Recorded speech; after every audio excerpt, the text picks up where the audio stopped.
Eita maravilha, que glória, que bênção! Voltamos para a nossa audiência, todo o nosso programa e você que está neste momento nos ouvindo e nos assistindo no seu carro, na sua casa, enfim, na sua empresa, no seu trabalho, em nome de Jesus. Fique ligado na comunhão, porque Deus vai falar profundamente ao seu coração. A Bíblia Sagrada está em minhas mãos e está aberta na carta de Paulo aos Romanos, capítulo 1, versículo 16, que diz assim: porque não me envergonho do evangelho de Cristo, porque é o poder de Deus para a salvação de todo aquele que crê, primeiro do judeu e também do grego. Repetindo, porque não me envergonho do evangelho de Cristo, pois é o poder de Deus para a salvação de todo aquele que crê, primeiro do grego e também primeiro do judeu e também do gentil, ou melhor, também primeiro do judeu e também do grego. Oh, meu Deus do céu, não é fácil não. Ler também não é tão fácil, né? Meus amados e queridos irmãos, que maravilha estarmos aqui para compartilhar esta palavra. Deus tem falado profundamente ao meu coração. E quando me reporto a esta passagem de Paulo, quando ele escreve aos Romanos, aqueles crentes precisavam de receber algo da parte de Deus. E Paulo, então, inspirado pelo Espírito Santo de Deus, ele escreve esta carta aproximadamente no ano 57 depois de Cristo, tratando como o tema central a revelação da justiça de Deus em um todo. E precisamente nesse versículo 16, Paulo ele enfatiza um pouco do caráter da sua mensagem, do caráter do seu ministério, e daquilo que realmente ele estava apresentando para as pessoas. E eu gosto muito desse versículo porque, mesmo sendo um versículo apenas que eu li, mas ele fala profundamente ao meu coração. Porque nós percebemos que o homem precisa desesperadamente da justiça de Deus. Aliás, nós podemos analisar que isso nós precisamos para o nosso dia a dia, precisamos também nas nossas relações com o próximo, por que não dizer até nas nossas relações com a própria justiça, quando, de alguma certa forma, você precisa de acioná-la. Mas nós entendemos que a justiça de Deus, ela precisa de ser revelada e funcionar de tal forma na nossa vida que venha gerar uma prática no nosso dia a dia para que nós possamos ser grandemente abençoados. Então o homem precisa desesperadamente de buscar a justiça de Deus. Eu sei que eu falo com pessoas que, quando a gente fala de justiça, ele até pensa assim: puxa, pastor, eu já estou assim, sem fé na justiça. Eu já não creio que isso vai demorar muito, não vai acontecer. E existe até uma frase, né, um provérbio assim, popular que diz, né, a justiça de Deus falha, mas não tarda. Eu diria para você, a justiça de Deus não falha e nem tarda. Ela chega na hora certa. Glorificado seja o nome do Senhor. Queridos, justiça, quando se trata de algo no que tange a Deus, justiça nada mais é de que um atributo divino que define o Senhor Deus como padrão absoluto do que é reto, do que é perfeito e do que é verdadeiro. Então a gente percebe que se nós quisermos caminhar dentro do contexto da justiça de Deus, nós vamos ser muito privilegiados, nós vamos ser mais do que honrados e abençoados, porque em Deus, nesse atributo de Deus, que aliás é um dos atributos dele, que é a justiça, nesse atributo nós podemos compreender a perfeição de Deus, nós podemos compreender a verdade de Deus e a retidão de Deus para todos nós. Aí eu até lembro de Jesus Cristo quando foi batizado, quando ele disse assim: deixa por agora, João, nos convém cumprir toda a justiça. Quando ele foi até João no Rio Jordão para ser batizado. Quando Jesus retrata esse termo, nos convém cumprir toda a justiça, ele está querendo dizer, nos convém cumprir toda a palavra. Nos convém ser reto nesse caminho, nos convém passar pelo caminho certo, nos convém trilhar o caminho certo para chegarmos lá. E outra coisa, nós também podemos compreender que a justiça de Deus se manifesta através do seu caráter. Que maravilha! Deus não tolera o mal, nem deixa o pecado sem resposta. Se é uma coisa que nós precisamos, é de resposta de Deus. Deus tem resposta para a nossa enfermidade, Deus tem resposta para uma libertação, uma prisão que você está passando, Ele te liberta, mas Deus tem resposta para o nosso pecado, para os nossos pecados. E nós sabemos que nós vivemos em uma humanidade que ela está todos os dias querendo quebrar regras.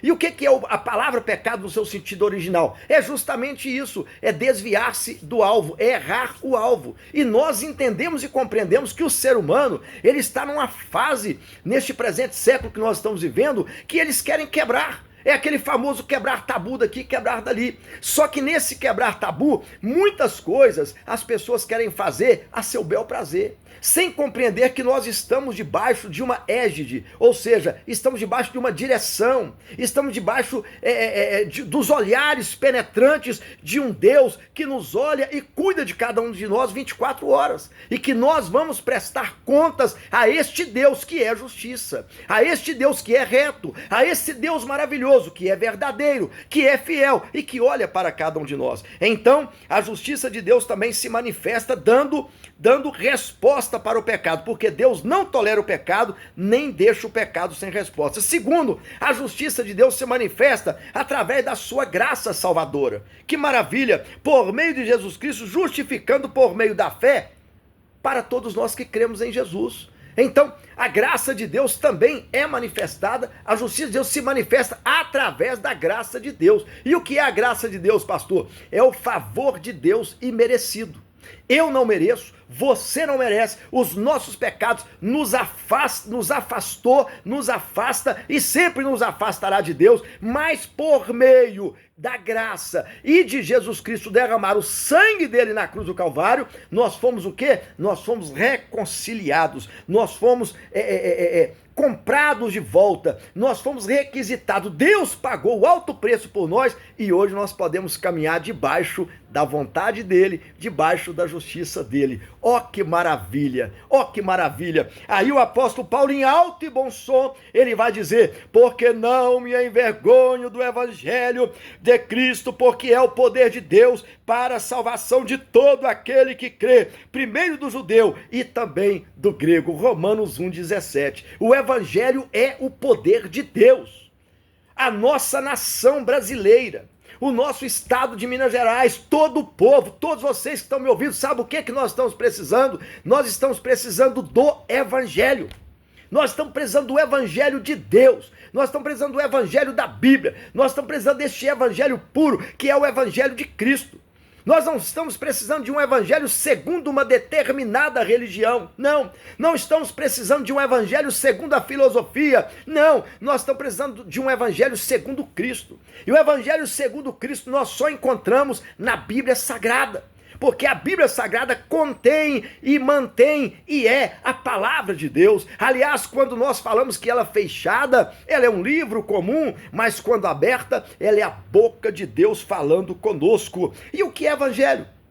Evangelho são boas notícias, são boas novas. Boas notícias de que Deus perdoa nossos pecados. Boas notícias de que Deus tem uma vida nova para você. Quem sabe você que está me ouvindo agora ou me assistindo, já pensou em dar cabo à sua vida? As coisas não funcionam, tudo vai de mal a pior. Você está passando problemas dentro de casa, problemas fora de casa, problemas no trabalho. Parece que a sua vida virou assim, de cabeça para baixo. Não tem mais o que você fazer. Aí entra as boas novas, as boas notícias do evangelho. Deus quer resgatar você dessa situação. Deus quer te dar fé, te dar esperança. Deus quer te dar amor. Deus quer te dar perdão. Deus quer te dar misericórdia. Isso através de quê? Do seu Filho Jesus Cristo, que já provou o amor dele por mim e por você, quando morreu ali na cruz do Calvário. Precisamos pregar o evangelho, somente o evangelho. Precisamos de pregar Cristo, somente Cristo. Precisamos de pregar a palavra de Deus e somente a palavra de Deus, nada mais. Os nossos púlpitos precisam da palavra de Deus. As mensagens radiofônicas ou televisivas precisam da mensagem de Deus, da mensagem do evangelho.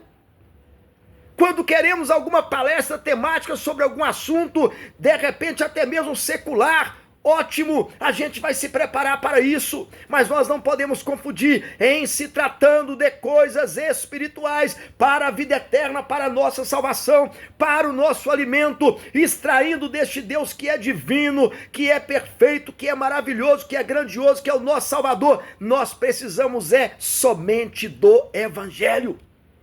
Então, meu irmão, meu amigo que está me ouvindo, que está me assistindo agora, se você abrir o teu coração para o Evangelho, Deus vai transformar a sua vida.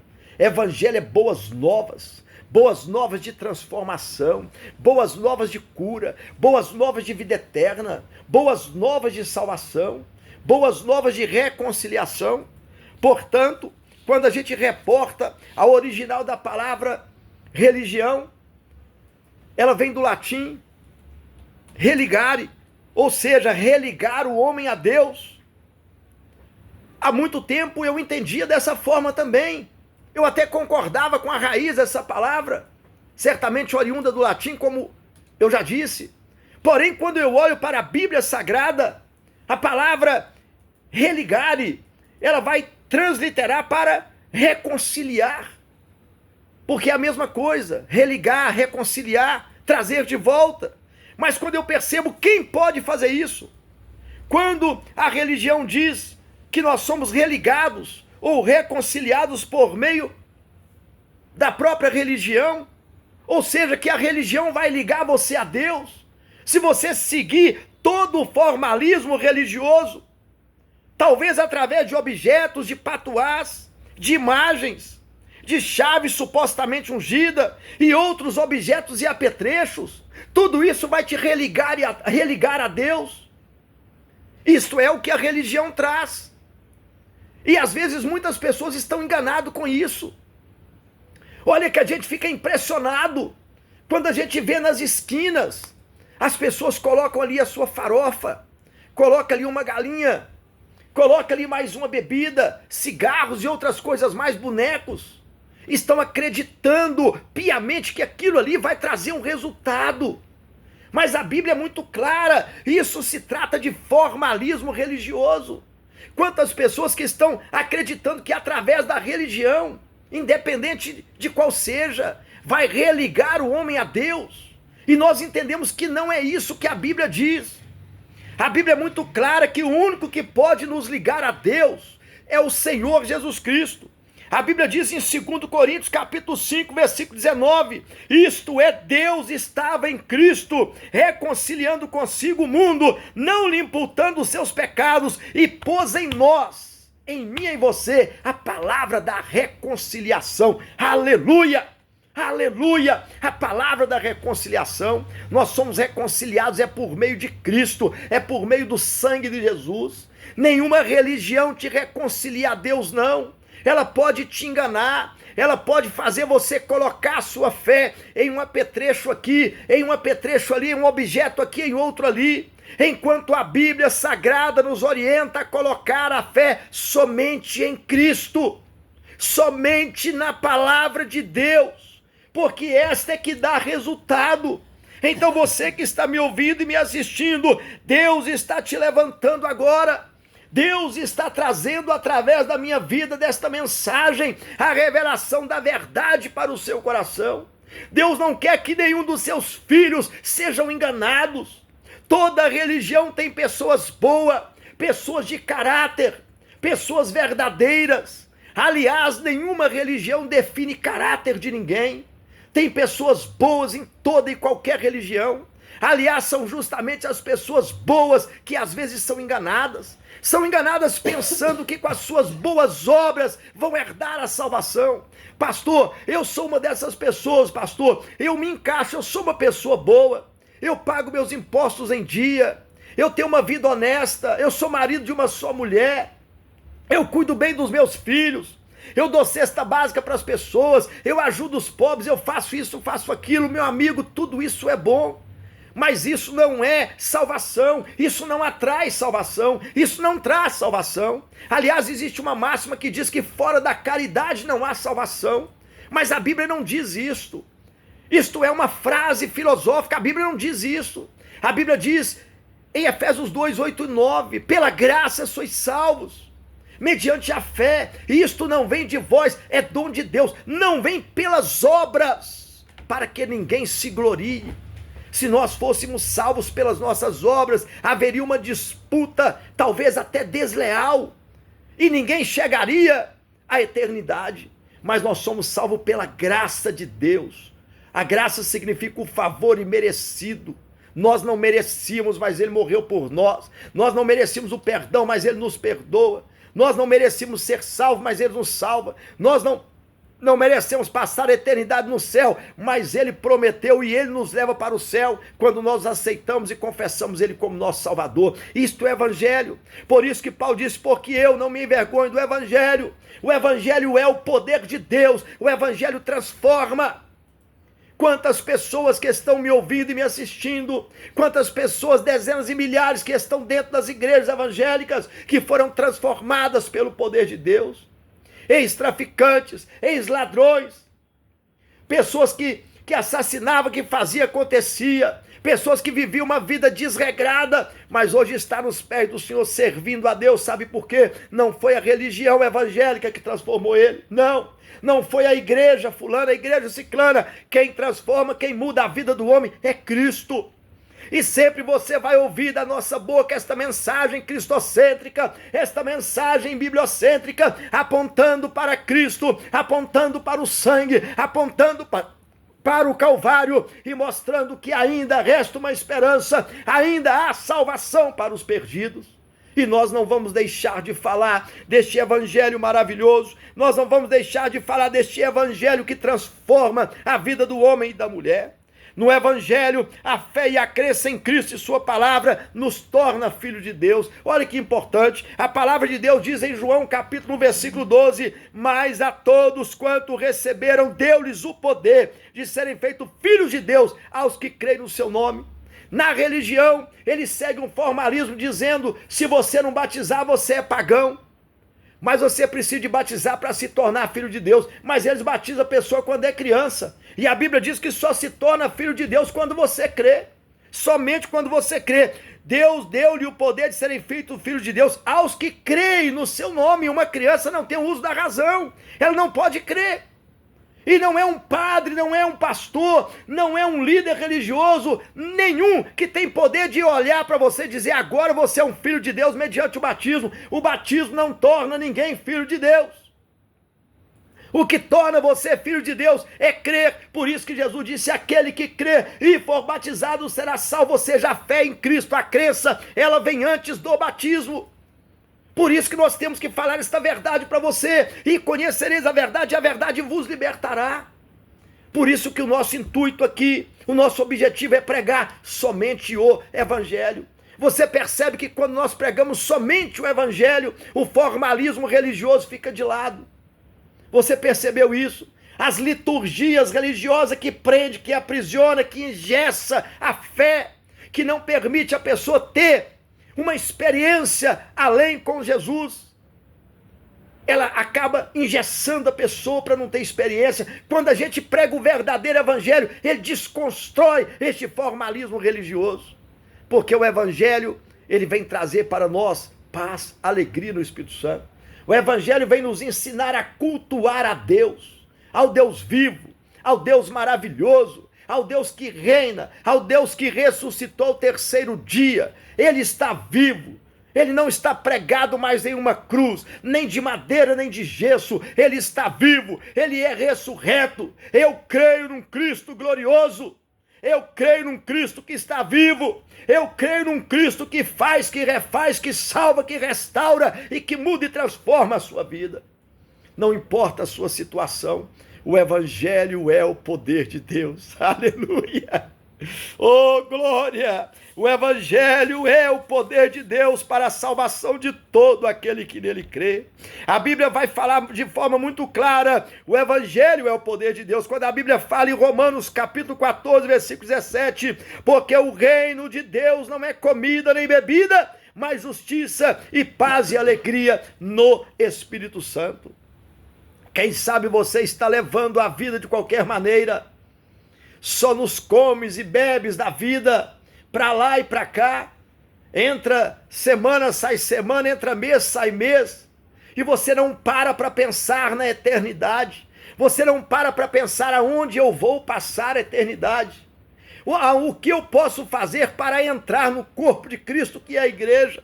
Você não para pensar nisso. O nosso corpo mortal, ele vai descer à tuba fria. A Bíblia diz que o corpo, esta matéria, volta para o pó, mas o espírito vai para o pó, mas o espírito volta para a terra, mas o espírito vai para Deus que o deu. Nós precisamos de ter essa compreensão e pensarmos na eternidade. Pensarmos que nós temos uma alma a dar conta no dia do juízo a Deus. E mediante isso nós precisamos de nos entregar para Ele. Por isso que o reino de Deus não é comida nem bebida, mas é justiça. Ou seja, é retidão, é o homem de Deus que é transformado, ser reto nos negócios, em tudo, na fala, não tem mentira em sua boca, não tem palavrões em sua boca, tem mudança de vida, tem transformação, tem paz interior. Nós vivemos um mundo que as pessoas não têm paz, mas Cristo tem paz para a sua vida. Ele chega no cenáculo em uma reunião e disse: olha, deixo-vos a minha paz vos dou, não vou lá dou como o mundo a dar, não se turbe o vosso coração e nem se atemorize. Todo medo que você tem sentido da vida, todo medo que você tem sentido da morte, Jesus é vida. Pode, em nome de Jesus, agora sair. Eu repreendo da sua vida todo medo de morte. Jesus é vida, receba vida agora.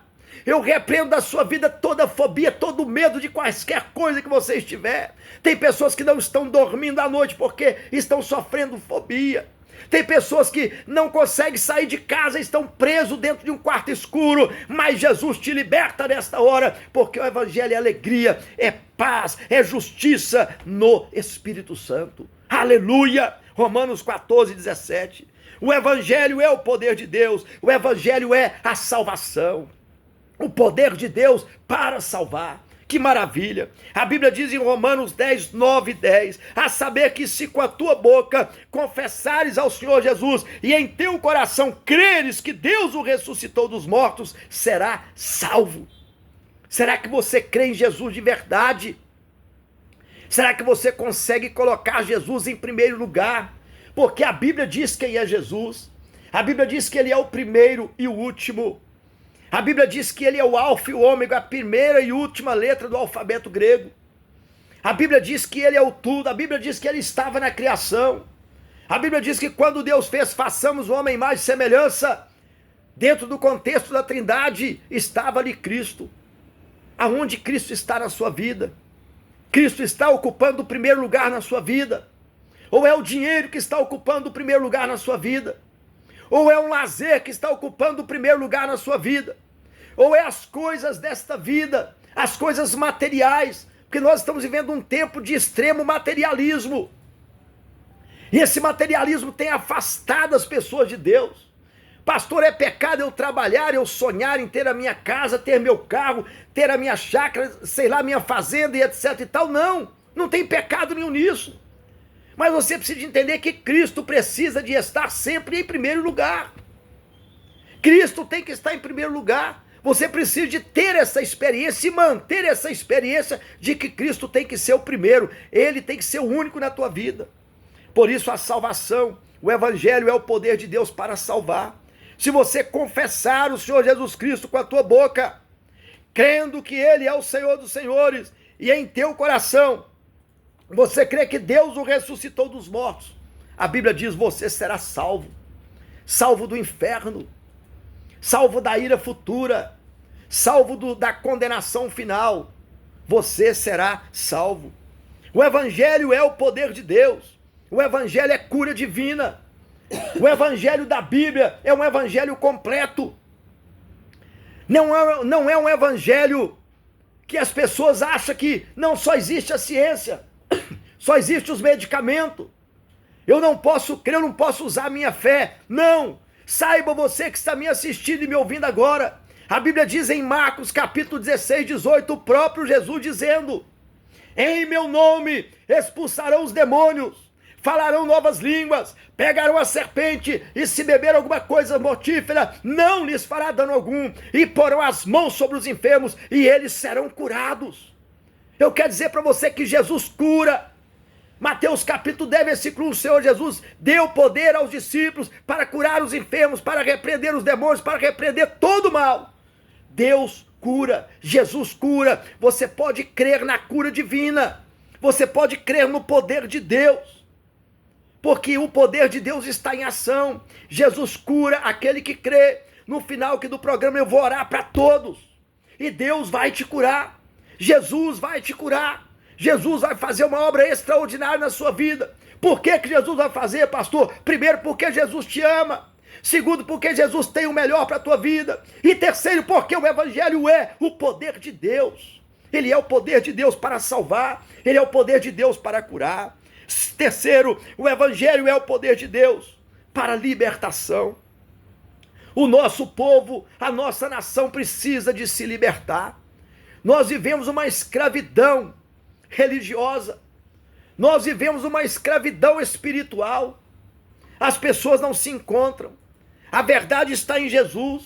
A Bíblia diz em João 14,6, Jesus dizendo: eu sou o caminho, a verdade e a vida. Volta a dizer, a verdade não está numa religião, a verdade não está em um bom livro, não está na filosofia. Não, a verdade está em Cristo. Jesus é a verdade, Jesus é o caminho, Jesus é a vida. E nós precisamos de nos libertar a cada dia e abraçarmos com Cristo. João 8,36, a Bíblia diz: se pois o Filho, Jesus Cristo, vos libertar, verdadeiramente sereis livres. Seja livre agora. Seja livre da condenação do inferno. Seja livre das carnalidades. Seja livre do pecado. Seja livre da mornidão espiritual. Seja livre, você que está estacionado dentro de casa, não vai mais na igreja, não pega a sua Bíblia, não caminha com o Senhor. Seja livre agora. Jesus te liberta. Jesus te liberta dessas obras contrárias que fizeram para você na cachoeira, na Mata Virgem, na esquina, e que você sente todo amarrado e atordoado. Jesus te liberta. Receba a libertação do Senhor. E conhecereis a verdade vos libertará. João 8,32. João 8,36, se pois o Filho vos libertar, verdadeiramente sereis livres. Que maravilha! Jesus está libertando. Eu não consigo ver de outra forma esse poder de Deus. Quando saio para evangelizar, que maravilha! Deus nos leva em um lugar, e ali era um chacreamento, e tinha uma casa de encosto, e eu não sabia, e alguém me leva ali, e eu começo a pregar o evangelho, e sabe o que aconteceu? Jesus começou a libertar aquelas pessoas começaram a aceitar Jesus. Em um dado momento, eu pregando ali, as vasilhas mexiam na cozinha, quando chegava lá, estavam todas no mesmo lugar, a cama andava sozinho, cadeira andava sozinha. Acontecia algo assim fenomenal dentro daquela casa, mas acontecia porque não tinha o poder de Deus. Quando nós chegamos com o poder de Deus, o mal se manifestou para sair, porque é isso que acontece. Em um dia, eu pregando naquele lugar, veio uma senhora muito forte, e ela estava possessa de encosto, e ela veio para me pegar pelo pescoço para me matar. E quando ela me aproximou, eu falei: Senhor Jesus, falei com Deus em espírito, pregando, e falei com Deus, falei: Senhor, o que eu faço? O Espírito de Deus disse para mim: saúda com a minha palavra. E naquele momento, aleluia, eu saudei ela, graça e a paz do Senhor Jesus. Eu saudei ela com a paz do Senhor. Quando eu saudei, sabe o que aconteceu? O demônio saiu. Eu fiz o apelo e as almas aceitando a Cristo. Hoje tem um ponto de culto, uma congregaçãozinha lá, para a glória de Deus. É isso que Deus faz. Isso aconteceu aqui pertinho de nós em Contagem, mas isso está acontecendo em todo o Brasil. Jesus está salvando. Essas são as boas notícias do Evangelho. Jesus está transformando. Enquanto você está parado aí, você está perdendo tempo. Se levanta, se converte, deixa Jesus transformar a sua vida, porque o Evangelho é o poder de Deus. Aleluia! Deixa o Espírito de Deus te tocar. Que não seja somente as minhas palavras, mas que o Espírito Santo de Deus, ele possa tocar, ele possa trabalhar em seu coração. Aleluia! Porque é isso que Jesus quer fazer, ele quer trabalhar em sua vida. Recentemente também fomos chamados para orar para uma jovem. Ela estava se cortando toda, estava querendo dar cabo à sua vida. Uma jovem bonita, inteligente, com formação. E sabe o que aconteceu? Nós oramos para ela e Jesus libertou. A mãe dela estava afastada da igreja, voltou para a casa de Deus, ela também. Deus fez a obra e assim o Senhor vai libertando e vai fazendo a sua obra. Jesus está vivo, Jesus está operando. Você é alvo da misericórdia de Deus, você é alvo de Deus. Deus quer te contemplar nesta tarde, Deus quer mudar a sua vida. Toma posse. O Evangelho é o poder de Deus. O Evangelho nos traz o arrependimento. O Evangelho genuíno, a Bíblia diz: arrependei-vos e convertei-vos para que sejam cancelados os vossos pecados. Atos 3,19. O Evangelho é isso, o Evangelho verdadeiro que nós pregamos, ele tem arrependimento.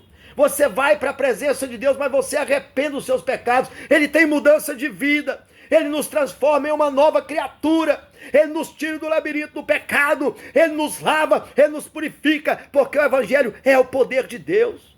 O Evangelho gera dentro de nós arrependimento. Nós precisamos de arrepender dos nossos pecados e chegarmos a Deus. O profeta Isaías diz: chegai-vos a mim, referindo a Deus, e eu chegarei para vós. Nós precisamos de chegarmos a Deus com humildade e buscarmos a Ele para alcançarmos esta tão grande salvação. O Evangelho é o poder de Deus para batizar com o Espírito Santo. Quantas pessoas estão perdendo a bênção de Deus? Eu conversei com 2 anciãos de uma determinada religião e eles não creem nos dons espirituais. E sabe o que aconteceu? Quando eu preguei, expliquei biblicamente para eles, eles falaram assim: pastor, nunca ninguém tinha me explicado desta forma. Agora eu entendi que os dons espirituais existem e são para os nossos dias. Eu quero dizer para você que Jesus, ele batiza com o Espírito Santo. Atos capítulo 2, nós sabemos que houve a efusão do Espírito. O Pentecostes foi derramado, o poder do Espírito Santo foi derramado. A Bíblia diz que eles falaram em línguas conforme o Espírito Santo concedia que falasse.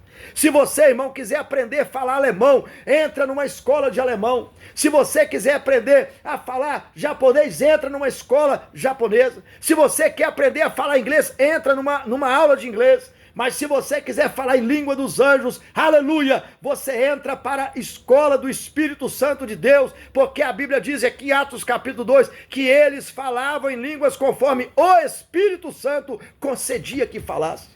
E alguém pode questionar: mas pastor, está escrito também que todos ouviam falar em sua própria língua das grandezas de Deus. Mas é óbvio, ali tinha Patos, Medos, Elamita, Capadócia, Ponto, Ásia, Frígia, Panfilha, forasteiros, romanos, cretenses, árabes, todos estavam reunidos em um mesmo lugar. Eu não vou jamais limitar o poder de Deus, da mesma forma que eles ouviam falar na sua própria língua das grandezas de Deus, mas eles falaram em uma língua diferente. Por quê? Porque eles falaram língua dos anjos conforme o Espírito Santo concedia que falasse. Isso é algo profundo. Jesus está batizando com o Espírito Santo. A Bíblia diz também em Atos dos Apóstolos, concernente a Filipe, que era profeta, também concernente a Ágabo, que era profeta. Inclusive Filipe tinha 4 filhas donzelas que profetizavam. Então, ou seja, os dons espirituais, eles existem. Jesus está batizando com o Espírito Santo. Jesus quer batizar com o Espírito Santo. Lucas 24:49 diz: mas eis que sobre vós envia a promessa do meu Pai, ficai porém em Jerusalém, aleluia, até que do alto sejais revestido de poder. Esta é a mensagem do Evangelho. O Evangelho é o poder de Deus. O Evangelho é o poder de Deus para a vida eterna. Aleluia. A Bíblia diz em João capítulo 3, versículo 16, que Deus amou o mundo de tal maneira que deu o seu Filho unigênito, para que todo aquele que nele crê não pereça, mas tenha, ou seja, receba a vida eterna. O Evangelho é o poder de Deus para te dar vida eterna. Pastor, mas eles disseram para mim que depois que eu morrer, pastor, eu vou para o purgatório, para expurgar os meus pecados, para depois eu ir para o céu. Meu amigo, minha amiga, entenda, a Bíblia diz muito clara que após a morte segue-se o juízo de Deus. Após a morte segue-se o juízo de Deus, não existe purgatório, não existe segunda chance, não. Você partiu para a eternidade. Se você é salvo em Cristo Jesus, conforme o Lázaro rico, se você é salvo, vai para o seio de Abraão. Suponhamos, certamente entendemos que é o terceiro céu, aguardando, já está em um pequeno gozo celestial, para depois adentrar as alturas celestiais ainda. Porém, quando você parte para a eternidade sem Jesus, você já entra em sofrimento, vai para o Hades, Seol, Tártaro, você vai começar a sofrer, já é sofrimento eterno. Por isso que a Bíblia ensina céu e inferno, não tem uma terceira via, não, cuidado. Não tem outra chance, não, cuidado. Enquanto você tem vida, creia no Filho de Deus, aceite a Jesus Cristo como único, suficiente Salvador, entenda a simplicidade do Evangelho em transformar a sua vida, e com certeza você terá o céu. A Bíblia diz em Romanos capítulo 6, versículo 22, e agora, libertados do pecado, foste feitos servos de Deus, tende o vosso fruto para a santificação e por fim a vida eterna. Então eu finalizo esta palavra de Deus para o seu coração, porque o Evangelho é o poder de Deus. É o poder de Deus trazendo paz, alegria, justiça no Espírito Santo. O Evangelho é o poder de Deus trazendo salvação para você e para toda a sua família. O Evangelho é o poder de Deus trazendo a cura divina para o seu corpo físico e para a tua alma. O Evangelho é o poder de Deus para a libertação. O Evangelho é o poder de Deus para a operação de milagres. O Evangelho é o poder de Deus para batizar com o Espírito Santo. O Evangelho é o poder de Deus para gerar essa força de você arrepender dos seus pecados. E o Evangelho é o poder de Deus para te entregar nessa tarde a vida eterna. Pastor, o que eu faço? Creia com o seu coração em Jesus Cristo e confesse com a sua boca e será salvo. Deus em Cristo te abençoe por esta mensagem e esta palavra nesta tarde. Voltaremos daqui a alguns momentos após a citação dos pedidos de orações, e nós vamos também ouvir um hino e nós voltaremos para orar por você em nome de Jesus. Amém.